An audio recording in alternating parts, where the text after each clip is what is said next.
The first was a young man whose body was found in the Charles River in November. The second was a young man whose body was found in the Fort Point Channel off Boston Harbor. The third was a young man, 16 years old, whose body was found off Gloucester Harbor. And the latest, just this last week, was a young man, 25 years old, a University of Massachusetts graduate from Amherst, and a very responsible Raytheon electrical engineer who was reported missing last Saturday night after partying at Faneuil Hall. Now, I haven't noticed anything about a smiley face placed anywhere around where these bodies are found, but all these young men seem to fit the profile of your journalist guest, Christy Peel, and listening to her interview several weeks ago, and I was wondering if you could pass this information along to her, because you know Boston is a major college town. Oh, it sure is. In fact, I was just there, just at Faneuil Hall not long ago. I'll pass one thing on to you that she said the last time she was on, which was that she has been de-emphasizing the smiley face iconography that has been associated with this series of disappearances. In many cases, these misdiagnosed, I guess would be the word, misautopsy, I don't know, the errantly concluded autopsies that she has been looking at. That in many of the most famous cases there was nothing associated with it in the form of a smiley face graffiti icon.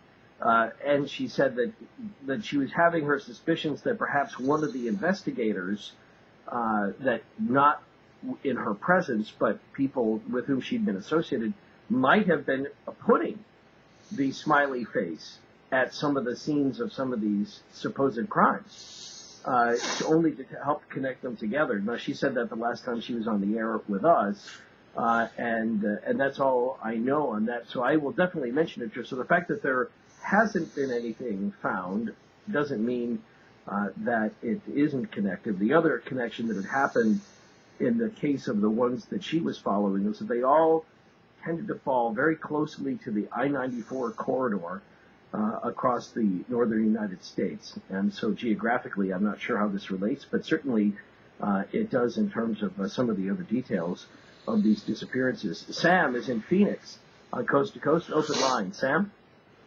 Hello? Hi. Yeah, hi, thank you. Hey, I wanted to talk to you about, George Norrie had a program on the internet with two authors on the Roswell, the witnesses to Roswell. Mm-hmm. Okay. The witnesses to Roswell. Yeah. Mm-hmm.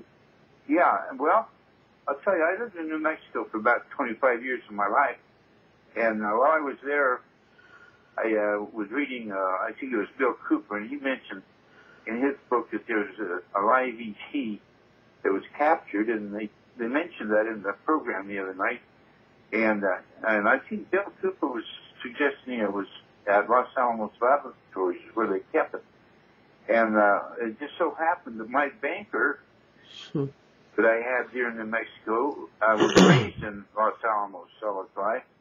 His father was in security there, and when he was going up to the ranks there, he get summer jobs during his high school and his college, and he had the highest security clearance you could get in Los Alamos Labs. And I was telling him this story, and he all of a sudden he jerked up and he snapped his fingers. He went and shut his door, his office door, and he said, "That's what was in that compound." And I said, "What do you mean?" He said, "There was a compound there in Los Alamos, and it was like 30 by 30 feet or 40 by 40 feet, and the fence was like 13 feet tall, and they had barbed wire on them, and they had laser beams up on top so nobody could get in or out, and one door, no windows." And he said, "That's what was in that compound." I wondered why I couldn't go in there. And I said, "That's why I couldn't go in there."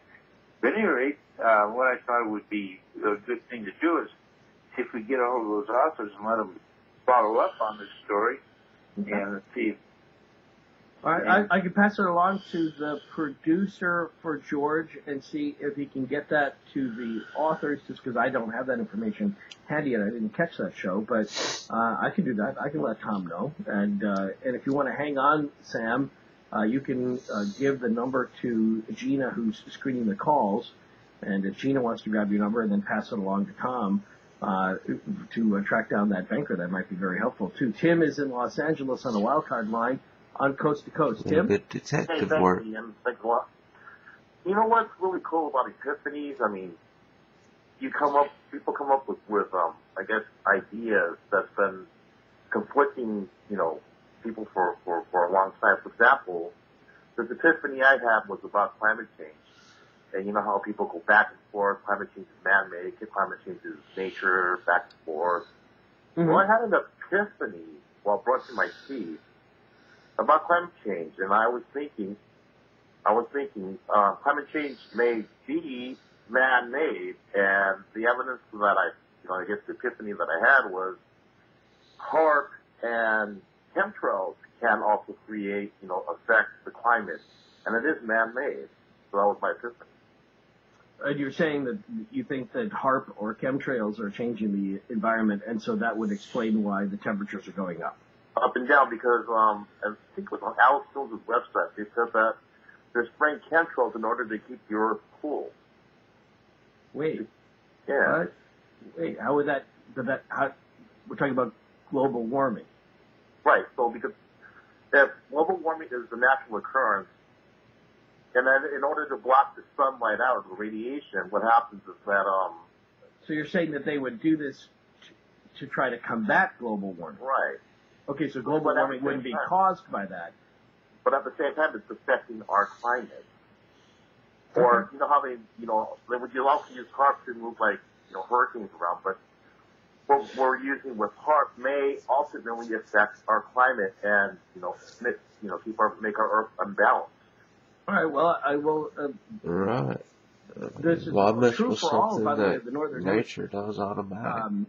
So we're I'll talking fix about something that isn't when broken. we took global warming, I don't know that we have the resources to be able to affect the global temperature, but the subject about global cooling is interesting in that we've already talked to some people who say that